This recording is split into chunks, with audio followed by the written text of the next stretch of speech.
Alright. It looks like I'm naked. That's funny. I do have clothes on, but I'm also nursing, so I kind of also don't. Um, who's ready for the magic? So, last Friday was the day that I told the universe that I know Carissa is not the right person for the trust. She's not meant to be in our lives for the next basically 19 years until Hobbs is 23, up until then. And finding out, oh, there's Lily's sock. It fell off and I was wondering where it went. I see it on the porch. I know, ADD. With realizing the emotional immaturity, the lack of follow through, and the lack of empathy, realizing that that's not the right person. Feeling trying not to let myself, because I knew it was meant to be. I knew there was a reason why the trust hadn't gone through yet, why everything hadn't been finalized yet, even though I was trying to get it done before Lily was born. And people had told me don't make big decisions during Mercury retrograde, which was over on Saturday, the day following my realization that the person needed to be changed, right? So I was at a loss. Who would it be? Who on earth could it possibly be that both Dave and I would be okay with? Because it can't be either one of us. It can't be my parents, because Dave would never be okay with that. It can't be his parents, because I would never be okay with that. So who do we have that would be mutually acceptable? So, fast forward, I think it was on Tuesday or Wednesday, I talked with my friend Alicia out in California. She and I met at the Halos, the Healing Academy, exactly 2 years ago. And she has a brand newborn, born just about a month before Lily, sometime in August. And but she's in California now. So sorry, my phone is, let's put it on do not disturb for now. Actually, we'll put it on silent because those people, the messages will still go through. So I talked to her either Tuesday or Wednesday, and she reminded me that sometimes you got to get a little bit more demanding and tell the universe what you want. Tell them, be more demanding about it. And I was like, you're right, I forget. I'm still too passive about that stuff. And I'm still like, oh, sit back, wait and see, blah, blah, blah. I was like, no. Okay, let's do this. Universe, I am now starting to get emails. So this was 2 days ago. So it was 2 days ago, Wednesday. I'm now starting to get emails about following up with the trust from the attorney from the title company about the money in escrow and about, the trust. And Carissa was supposed to go get something notarized. And one of the emails was like, hey, was this ever taken care of? And I was like, that's a great question. I don't actually know if she did go and do that or not. There was no response yet from her, from the email. So, it kind of works out in my favor, because at some point she will find out that she is no longer the person on the trust, the trustee. So fast forward to Wednesday, I said, okay, universe, you gotta send me somebody. I need a solution. And that evening, was it middle of the night? Probably one of those, middle of the night when the veil's the thinnest kind of a realization. Jeannie. What an amazing solution. She used to work at Callie's preschool. When Dave and I took her there, and Dave and I both volunteered there. So we both already know her. And now we know her on a professional level because she is my nanny. But she has done exchanges now with Dave. So, there will be more exchanges with him. So it'll be him also interacting with her. Versus, it's pretty much just me with Carissa. Like, Dave doesn't, he knows Gustavo, obviously. But not Carissa as much. They know each other, but they're not, friends. So, I asked Jeannie last night. So I did talk to my therapist about it yesterday. I said, because it needs to be somebody who's going to be in our lives for, almost 20 years. And she goes, well, just so you know, we still talk. We still keep in touch with all of our nannies. She's like, they do. They kind of become family, right? They're here a lot. She was like, even though we don't use them anymore, we still keep in touch with them. And now they have kids. And, I was like, awesome. So I talked with Jeannie about it last night. Her response was amazing. She goes, I would be honored. And she was like, of course I'm still going to be in your lives in 20 years. She's like, I'm still friends with the people. I still keep in contact with the people that I've nannied for, the family. She goes, yes, of course.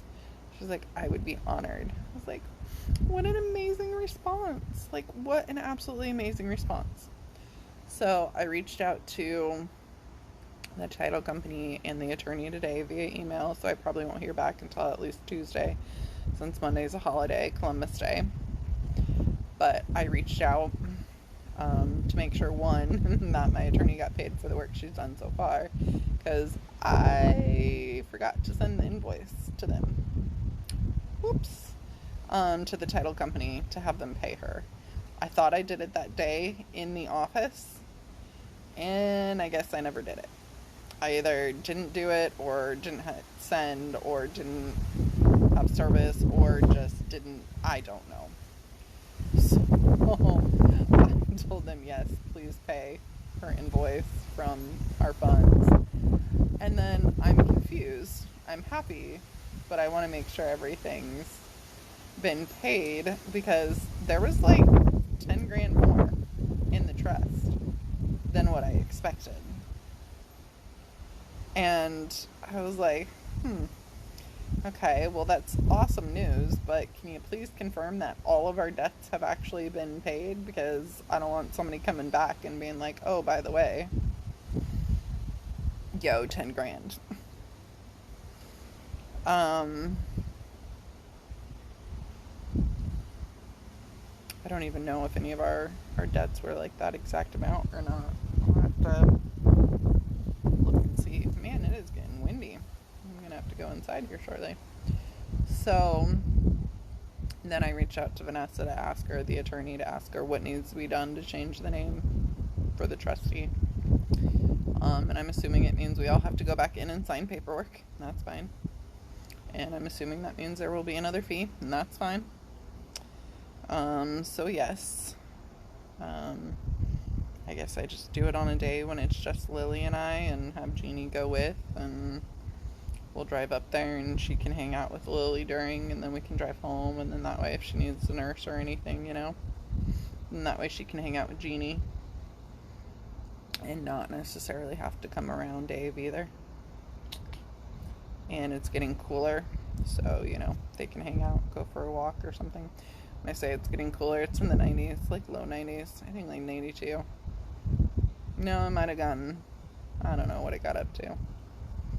Might be like high of, it might even be like 95 or 97. I don't know what it was. The joys of Arizona. And so, yeah. But obviously, that's why it didn't go through, and this was meant to be. So I was like, all right, well, I said, universe, I feel like this is meant to be. So I'm going to message Dave. And I waited and tried to, like, think of how to word things in my head. Because, right, when you're working with a narcissist and you tell them what you want, what happens? They try to do the opposite. They try to make sure the opposite happens so you don't get what you want. So I worded it in a way of, one, letting him know about the extra funds and following up to make sure everything's been paid. And two, I said, when Chris stayed with me for a few days,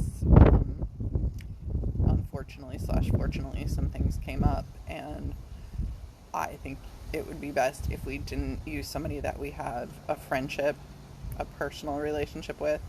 I think it would be better if we use somebody that we have a professional relationship with. And I brought up Jeannie and, said we both know her from the preschool and now being the kid's nanny, versus it being a personal relationship. And he responded pretty quickly, agreeing and saying thank you. And yeah. So thank you, universe, because it is obviously meant to be. You are showing me this is meant to be. Thank you for everybody, guides, whoever, for conspiring to make it not go through and not happen yet. Because this has been in the works since May, I think, is when the money originally, and then we had to pay all the debts and everything, So after those got paid, then the trust. But obviously, this has been in the works for months. So obviously it was meant to be that it had not gone through yet. And thank you, universe, for showing me why it hadn't gone through, why that wasn't the right person, and making sure that the not right person is not on there. I know, right? The wrong person is not on there. And showing me a different path. So cool. So magical. Oh, yeah. So then, there's a whole other story about today. But we're going to go with the long story short. I was in my garage, and there was this ginormous dead insect in there. I mean, the thing was as big as my hand. Ginormous. And I was like, that's not a cockroach. Kind of looks like it because it had wings.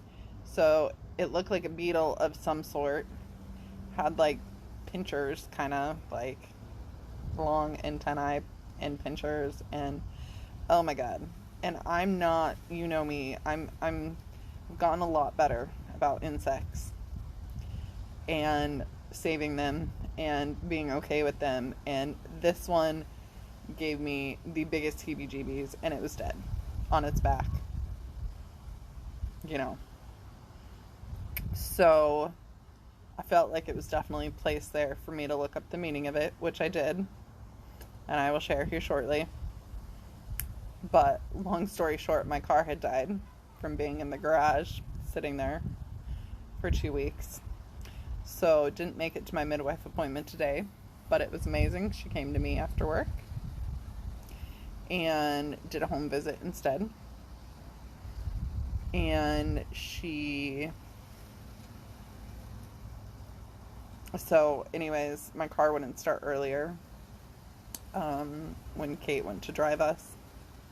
It was definitely meant to be. I wasn't supposed to go anywhere yet.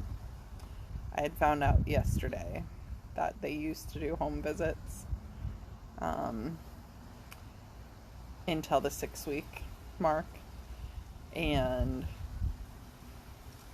I almost asked Wendy if she could do a home visit instead. And I hesitated, and I didn't. And I should have asked for what I wanted. the universe helped me get what I wanted because I couldn't go anywhere. So AAA came, jump started my car because it's in the garage. There is a manual override to bring it down into the driveway, but anyways, I can't just do it. There's like a manual override that has to be done to do it. And then, anyways, I do have AAA because I'm still on my parents. Thank God for that. See? Stuff like that, you know? That's the kind of stuff where I feel like families should help each other out. Phone plans, AAA plans, you know, unlimited screen plans. We don't do that. But I do feel like that kind of stuff, you know, let's all help each other out. So the guy, when he was jumping my car, I was like, I have a really random favor to ask you. Are you okay with insects? And he was like, I was like, there's a very large, it's dead, but a very large, and he was like, it was like bug over insect or whatever over there, and will you get it for me? And he was like, yeah, is it a Palo Verde beetle? And I was like, how the hell did he knew, like, I'd never heard of this bug before, never seen it. I mean, maybe when I was out hiking or something. Apparently this is the time of year for them. Apparently they're like rampant out here. And he was like, yeah, my dad used to chase this around as a kid holding one, and then it bit him one time and he freaked out and dropped it. And he was like, and I live at the base of the superstition. This is like, I deal with them all the time. And so he went and got a glove and put it in the trash for me. Like, thank you. So yes, let me share. I'm getting pretty good at asking for help. Even random people like that. And look at how he was happy to help. Let me share the meaning with you. So obviously this is just for a beetle in general, but you know, the Palo Verde beetle, it had to be big to catch my attention and to make me look it up. Rebirth, renewal, the sun. I love it. How perfect is that? Rebirth, renewal, clearing out that old lack of empathy, immature energy that no longer resonates with me, and attracting the new, the healthy, the people who are excited to help me and be there for me, and it's amazing.